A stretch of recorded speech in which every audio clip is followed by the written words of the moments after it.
آپ بھائی آپ کچھ پی کے آئے جو آپ کو معلوم ہوگا تو آپ وسلم کے دور میں دو عمر تھے، عمر بن خطاب، عمر بہت زیادہ تھے، عمر بہت زیادہ تھے، دو نہیں تھے، بہت زیادہ عمر، جو میجر عمر نام کے لوگ بہت زیادہ تھے، جو دو میجر نام تھے، عمر بن خطاب اور عمر بن ہشام۔ عمر بن خطاب کوئی میجر نہیں تھا، نبی صلی اللہ علیہ وسلم جب مکے میں تھے عمر کی کوئی حیثیت نہیں تھی، یہ کوئی سردار تھا، کچھ بھی نہیں تھا، ہاں وہ بڑا آدمی تھا۔ اب میری بات سنیں، اب حدیث کرتاس میں اس کا کوئی تعلق ہی نہیں ہے۔ کاغذ اور قلم والی بات ہے، وہ میں کس طرح پروف کرتا ہوں؟ میں آپ کو اس طرح پروف کرتا ہوں کہ جب یہ بات ہوئی کہ آپ کو یاد ہو حدیث خم کا معاہدہ ہوا تھا، ابو جہل نے کچھ کہا تھا۔ آپ بھائی آپ کچھ پی کے آئے جی السلام علیکم۔ وعلیکم السلام بھائی جان، کیا حال ہے؟ اللہ تعالیٰ کے احسان ہے۔ اچھا بھائی جان، سب سے پہلے تو میں آپ سے نا ادھر سے شروع کرتے ہیں جو آپ خم بیان کرتے ہیں، واقعہ خم بیان کرتے ہیں کہ آپ صلی اللہ علیہ وسلم کی وصیت کے بارے میں۔ اس سے پہلے میں یہ بات کیمرہ کے سامنے آ جاؤ بھائی، کیمرہ کے سامنے آ جاؤ۔ سوری کیا نام ہے، کہاں سے کال کیا ہے؟ میں عثمان نام ہے میرا، پاکستان سے کال کیا، کامرا سے۔ اوکے، کیا سوال ہے؟ سوال یہ ہے کہ جب سورہ مائدہ آیت نمبر 106 میں وصیت کا طریقہ بیان کر دیا گیا ہے کہ جب آپ کی موت، کسی کی بھی موت قریب آئے، وہ دو مومن کو لا کے اور ان کے سامنے وصیت کرے اور وہ قسمیں دے، وہ طریقہ پورا بیان کر دیا گیا اس آیت میں۔ تو پھر آپ اس بات کو کیسے کہہ سکتے ہیں کہ آپ صلی اللہ علیہ وسلم نے کاغذ اور قلم مانگا؟ کیا آپ یہ کہنا چاہتے ہیں اس بات سے کہ آپ صلی اللہ علیہ وسلم نے جو خطبہ یہ جو ہے سورہ مائدہ میں جو بولا تھا، اللہ کا جو حکم سنایا تھا لوگوں کو، اس کی خود پیروی نہیں کی؟ اگر آپ کاغذ قلم والی بات کرتے ہیں تو کیوں پیروی نہیں کی؟ جب پیغمبر کہہ رہا ہے کہ میں کہنا چاہتا ہوں، سامنے سے لوگ گالی دے رہے ہیں اور آپس میں جھگڑے کر رہے ہیں، تو اس وقت وہ لکھا جا سکتا ہے؟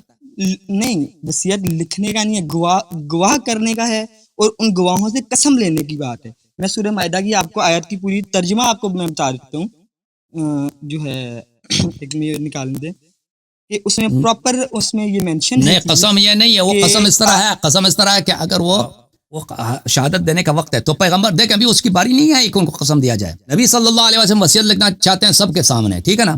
وصیت اس وقت لکھایا جا سکتا ہے کہ لوگ سن رہے ہیں، وہاں پہ کوئی جھگڑا نہیں ہے، کوئی کسی کو گالی نہیں دے رہا، وہ لکھائیں گے، وہ لکھیں گے، پھر لوگ آ کے اس پہ دستخط کریں گے، جو بھی وہ ریکوائرمنٹ ہے اسلام کی، پیغمبر صلی اللہ علیہ وسلم وہ بجا لائیں گے، ٹھیک ہے نا؟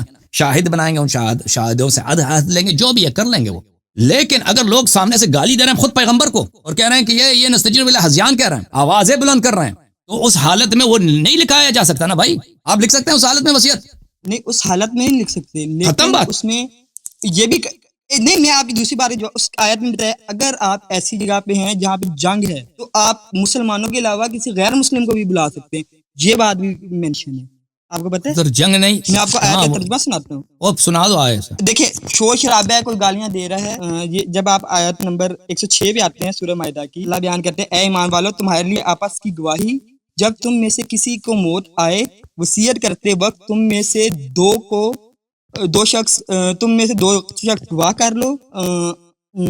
کر لو، جاؤ پھر تمہیں موت کا حادثہ، اگر موت کسی حادثے جب تم جنگ پہ جاؤ اور موت آ جائے تو جنگ نہیں، ان ضربتم فی الارض سفر ہے، وہ غلط ترجمہ ہے، وَإِن ضَرَبْتُمْ فِي الْأَرْضِ فَأَصَابَتْكُمْ مُصِيبَةُ الْمَوْتِ، اگر تم سفر میں جاؤ اور موت کا وقت آ جائے، مصیبت الموت، ہاں، یعنی کہ آپ ایسے اگر انسان سفر میں ہے وہاں پر آپ کی موت آ رہی ہے تو کس طرح وصیت کرنے کا وقت ہے؟ یہ وہ شور شرابے کی بات نہیں ہو رہی ہے، تو آپ جنگ کی بات کر رہے ہیں، وہ آیت غلط پڑھ رہے ہیں آپ۔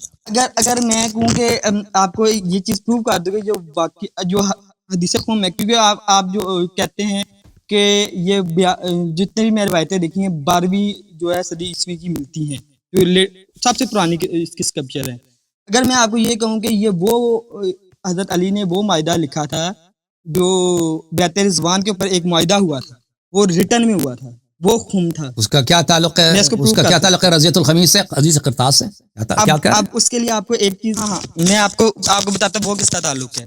آپ کو معلوم ہوگا کہ جو ہے دو عمر ہے، تو آپ صلی اللہ علیہ وسلم کے دور میں دو عمر تھے، عمر بن خطاب، عمر بہت زیادہ تھے، عمر بہت زیادہ تھے، دو نہیں تھے، بہت زیادہ عمر تھے، جو میجر عمر نام کے لوگ بہت زیادہ تھے، جو دو میجر نام تھے، عمر بن خطاب اور عمر بن ہشام۔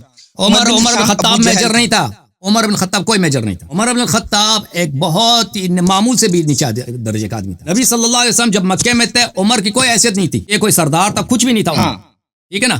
ایک تھا ابو جہل, وہ سردار تھا, اس کا عمر کا کوئی یہ برابر نہیں ہے بھائی. ہاں وہ بڑا آدمی تھا. اب میری بات اب بھائی حدیث قرطاس پہ اس کا کوئی تعلق ہی نہیں ہے. چلا نا, حدیث قرطاس پہ جو آپ نے اعتراض کیا ہے کہ پیغمبر صلی اللہ علیہ وسلم نے, یہ آپ کا اعتراض کیا تھا کہ وہ شاید نہیں تھا وہاں پہ کوئی, یا انہوں نے لکھایا کیوں نہیں, یہ سوال تھا آپ کا. نہیں جو کاغذ اور قلم والی بات ہے وہ میں کس طرح پروف کرتا ہوں.